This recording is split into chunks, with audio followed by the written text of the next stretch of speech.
Hello everyone, कैसे हैं आप सभी। तो आज हम पढ़ने जा रहे हैं फाइलम नाइडीरिया और टीनोफोरा। रिमेंबर, पहले हम इन दोनों को साथ में पढ़ते थे, अब हम इनको अलग अलग पढ़ते हैं। दोनों में सिमिलैरिटीज़ बहुत ज़्यादा हैं, बट टीनोफोरा में थोड़े से ऐसे करेक्टरिस्टिक हैं जिसकी वजह से अब ये सब फाइलम हो गया। Cnidarians Ctenophora are considered acoelomate. You have to remember that phylum Cnidaria or Ctenophora are acoelomates that without true body cavity. They have diploblastic that they have two germ layers and radially symmetrical, मतलब वो radially symmetry में divide होते हैं। Phylum Ctenophora broke off from the cnidarians recently, जो मैंने आपको बता दिया है, पर मॉर्फोलॉजी उनकी इजेंशली सेम है, but there are slight difference जो मैं आज ही आपको पढ़ा दूंगी। Then we have phylum Cnidaria. Cnidaria कहाँ से आया है? ग्रीक वर्ड निडोस से। निडोस का मतलब क्या होता है? स्टिंगिंग नीटल। स्टिंग करते हैं ना, जैसे मधुमक्खी काटती है वैसे ये भी स्टिंग करते हैं। फॉर्मली पहले ये सीलेंट्रेटा जाने जाते थे, बट अब हम इनको बोलते हैं नाइडेरिया।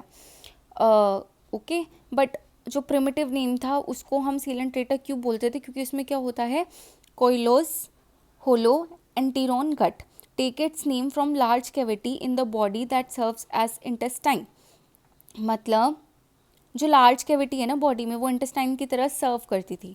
सीलन ट्रेट आर सिंपलेस्ट ऑफ मेटाजोन्स। जो सीलन ट्रेट्स हैं वो बहुत ही सिंपल फाइलम है मेटाजोन्स के अंदर, और ये ज़्यादातर फ्रेश वाटर में कुछ फ्रेश वाटर में पाए जाते हैं, बट लार्ज अमाउंट में ये मेराइन होते हैं। अब पढ़ते हैं इनका बॉडी स्ट्रक्चर। एक बार इससे क्वेश्चन आया है, आई थिंक यूपी पीजीटी या यूपी टीजीटी में क्वेश्चन आया था। Body is formed of 2 layers, outer layer ectoderm, inner layer endoderm, but जो बीच वाली लेयर है उस पर क्वेश्चन था।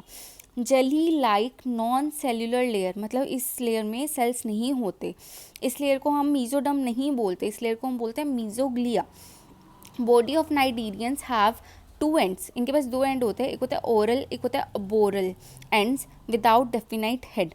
नाइडीरियंस के पास एक सेंट्रल कैविटी होती है जिसमें एक ओपनिंग होती है जो गैस्ट्रोवेस्कुलर कैविटी की तरह काम करती है, और यही माउथ की तरह एक्ट करती है, और यही एनस की तरह एक्ट करती है, क्योंकि इसमें एनस जो है वो एब्सेंट होता है।